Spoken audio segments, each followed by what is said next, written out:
OCB show and got his pro card first time. How did he do that? Just from winning that show the first time? Okay. Yeah.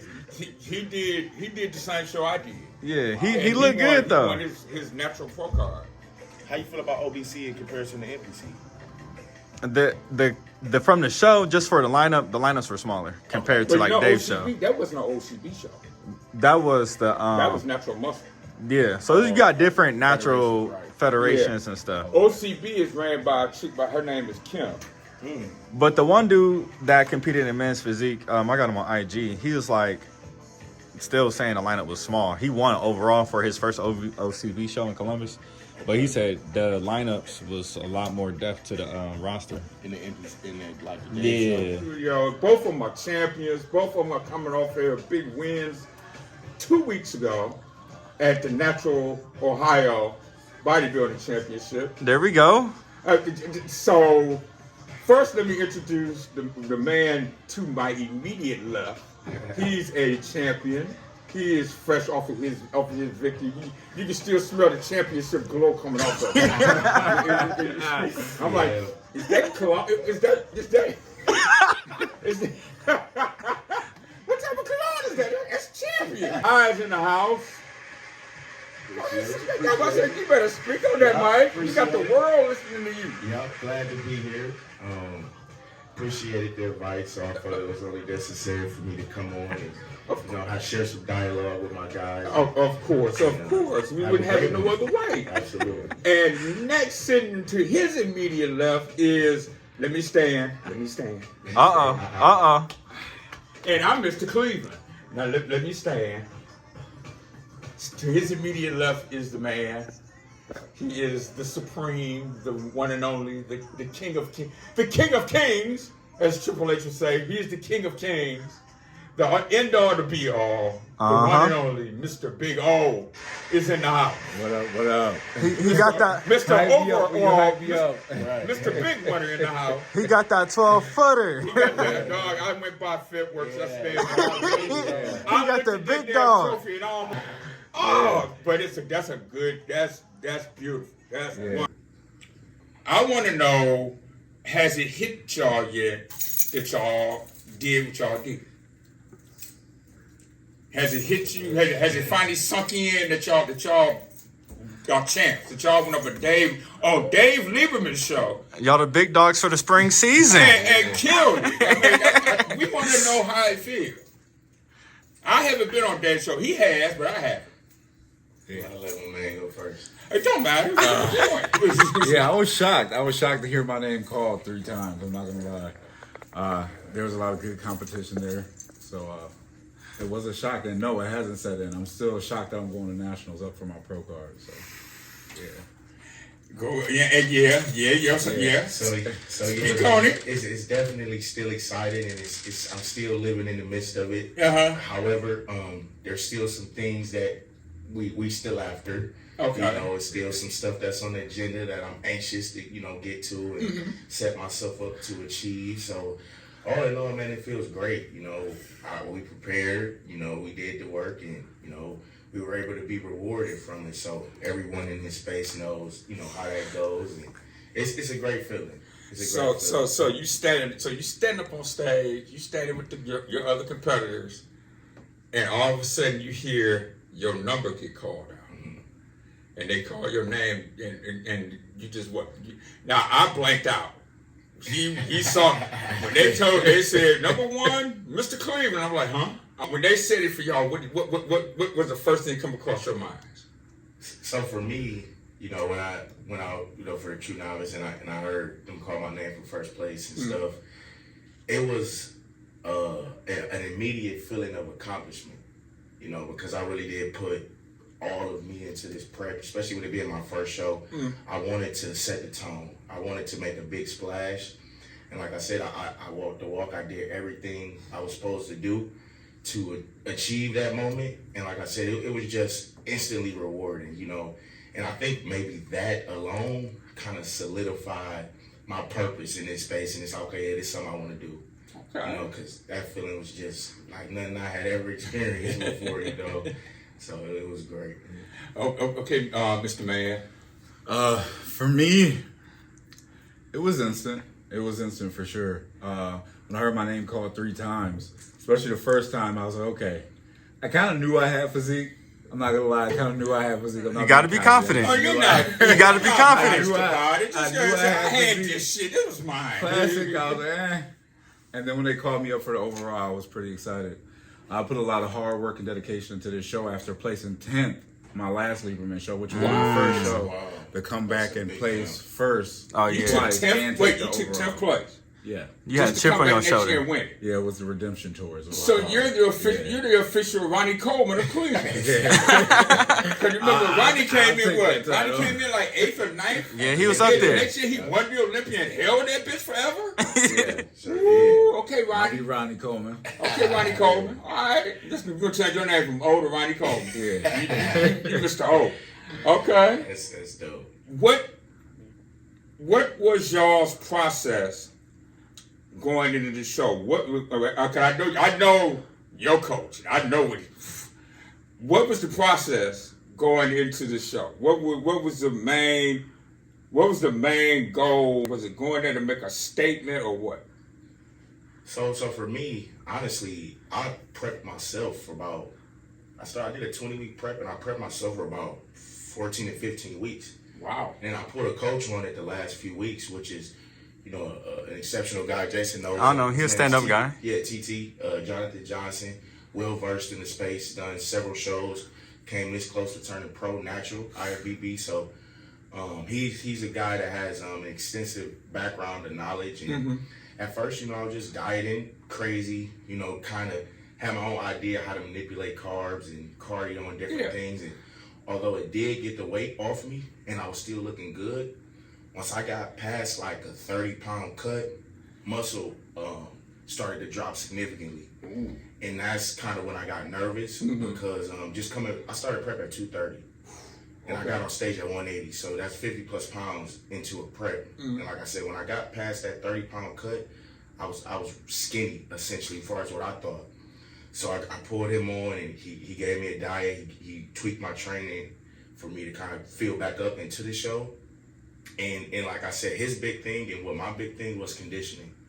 I knew for my first show I wasn't gonna be the biggest on stage, and I wasn't necessarily gonna be, outsizing a lot of guys. But I knew I had the shape, and I knew I could bring the conditioning, and that's kind of what we aimed for. And man, That was a smart approach. yeah, we did that. And like I said, I got on stage especially in pre-judging, and I was sharp as a tack. Like, I really couldn't have been any more conditioned, especially for my first show. And like I said, I didn't go in there with the mentality that I was going to win because I didn't want to attach myself with any outcome. I did the work, I prepared, however it went, was how it went.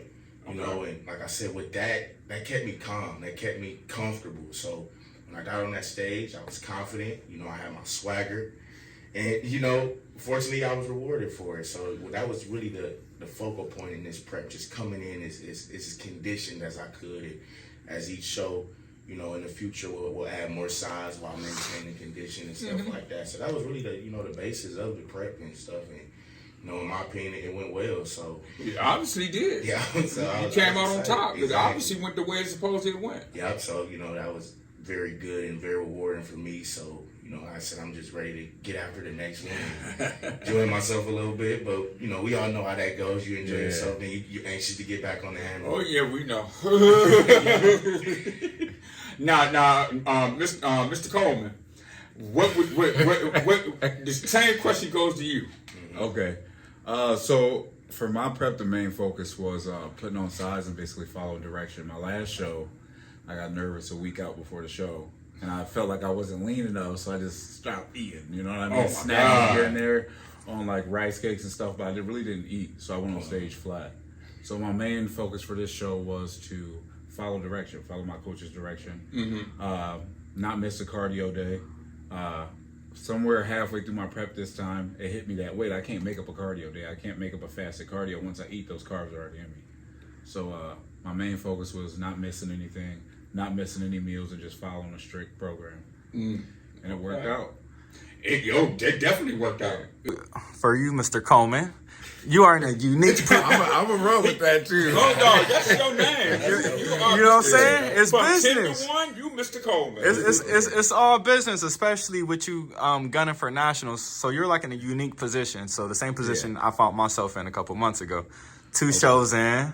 Now for my second show, I placed second in my category, and I seen that I qualified for nationals. So I was like, yeah, I'm all for it. Yeah. So I have you and your coach kind of talked or politicked anything about like a game plan getting ready for nationals, because we talking like nationals, right? Yeah. The Super Bowl of nationals. So when it comes to nationals, that's where my focus is going to be. But right now, I'm up for May. I got a show in May out in Pittsburgh. Oh, you a dog. So we. You going to national? So we doing PA, and then after PA, we'll focus on nationals. Oh, he about to. Oh yeah, you working? He working. He keeps me focused. Oh, understood. I took some time off, then I just gunned it, went straight down to Florida, and got it handed to me. We on a redemption tour. Okay, fair enough. He took about the World Redemption Tour. He done came to and they went from 10 to number 1. Man. Really, Ronnie Coleman? Experience and how that went far as with you with nationals and stuff. With the whole nationals thing, it brings a whole nother layer into the party. Because you already got to prep, but now you got to learn how to travel and prep. So that's a whole nother game changer. Right. You got to get there no less than a week early. I recommend it. I got down there a week early. Didn't feel like I had enough time. The flight came in late. By the time you get down, grocery stores is closed. You got to find a good gym. So luckily, I was able to hit a golden egg on the first try. But do your homework when you do go out of town. Yeah. You better find which gym looked the best and try to call, get some views, Instagram it or something to make sure it has equipment that you like, familiar with, because that can throw off your whole mental. Right. Yeah.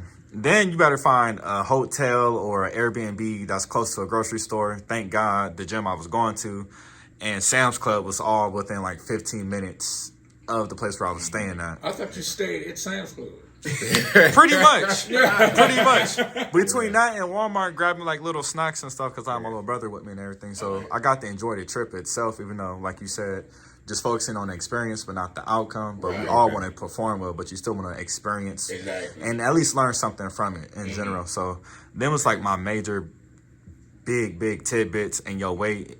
I know for me, doing light heavyweight, it's kind of like 40, 60 if I'm going to make weight or if I might just be like a pound or two over. Make sure you on track. It's better off to be ahead of schedule. So I like how you said you grew into the show. Right. For me, I was trying to coast into it. So I was like, I know I'm at weight. I'm going to be cool. But I'm still trying to chase that conditioning. You already had the conditioning. Only thing you had to do was just fill out. And just, keep everything as is. Exactly. Mine was a little bit more sensitive. It's like I had the size. I had the muscle bellies.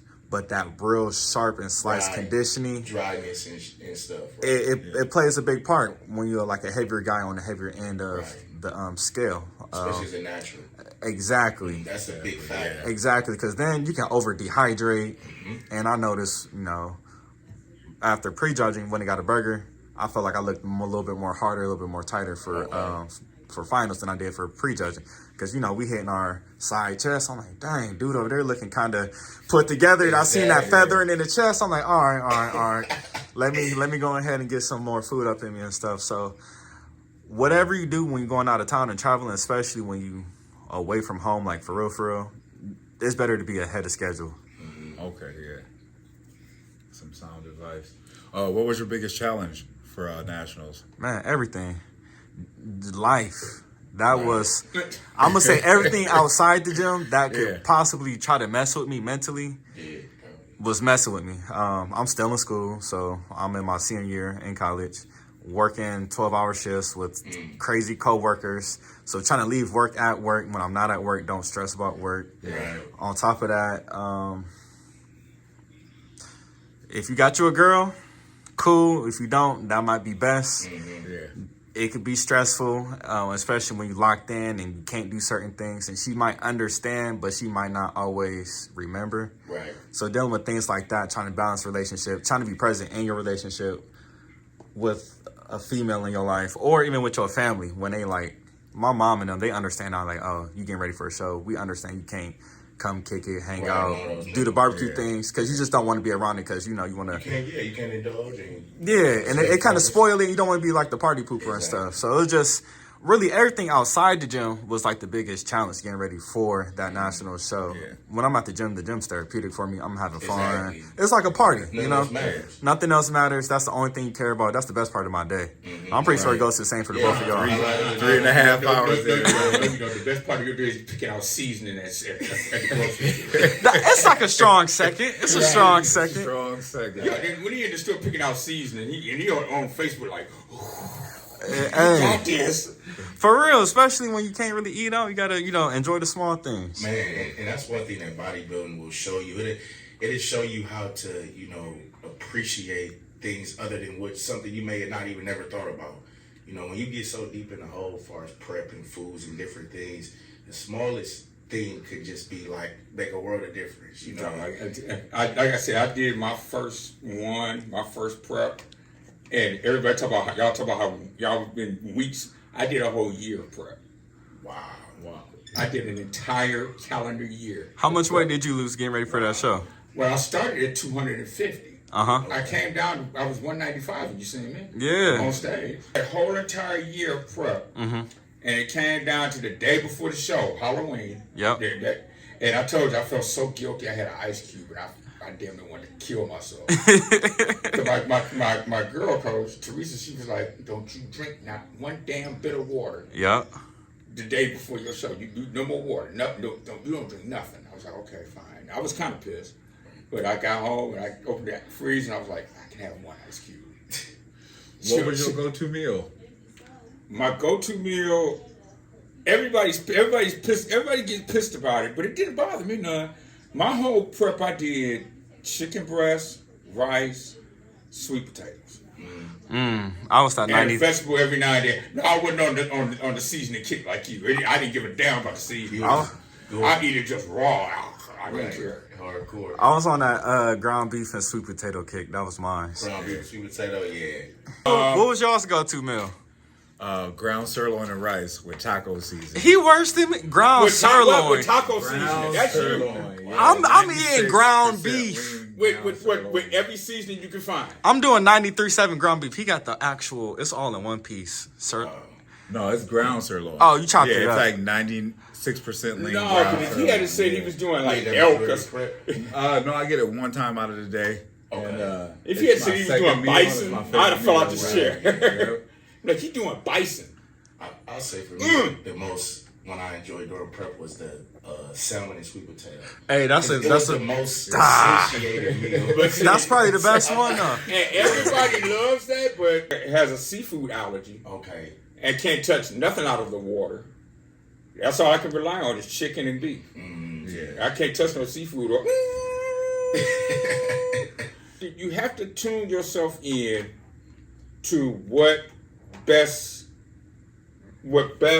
aids you to achieve that goal. Me, it was the chicken breast. I mean, who would have ever thought a chicken breast of water would bring me from 250 to 195? I would have never dreamed that. And I've always been a fan of bodybuilding. I always give bodybuilders the respect because they put in that work. But I never would have expected for me to get to that level. I mean, I know tons of bodybuilders. God, I know more bodybuilders than the law allows. You can do anything you put your mind to. Because I seen his transformation. Thanks, Simon Smith. You know what I'm saying? I used to brag about my transformation until I seen his. I was like, oh, yeah, he got That me was beat. crazy, wasn't it? You say who? Until I seen his transformation. Oh, Crazy. I'm going to have to pull it up on the video and just boom. Yeah, now I Yeah, it was got crazy. Because I had to show my homeboy. I was like, hey, because he going through a similar situation. He's like, I got to tighten up. I was like, Yeah. you don't need to do none of that crazy stuff. Just, we're going to hit these weights hard. We're going to fine tune this diet. And we're going to tighten you up. Oh, yeah. Then I that's showed him. crazy. I showed him his little picture right before he got into the thick of it with the prep. 20 weeks. 20 I weeks. started That's the last week in crazy, November. Yeah. Crazy. Yeah. 50 plus pounds of a cut. Yeah. And man, I was just so relentless with the cardio. And I really I was overdieted. too. I was So overdieted. what was like the regimen like? So how many days were you actually lifting weights and? So how I did it was, okay, we did fasted cardio in the morning, about 30 minutes. Did you ever go over 30 minutes? You said 30 minimum. 30 minimum. So I would go between 30 and 40 fasted cardio. Right. And I'll go to work, Okay. work my 8 hours, and then I'll train in the evenings. So I would train probably from like maybe 5 to 6:30. So like 90 minutes? Yep, so we'll do more cardio after. Okay. Oh, And I God. You did putting that. up like almost an hour plus. So I did that 6 days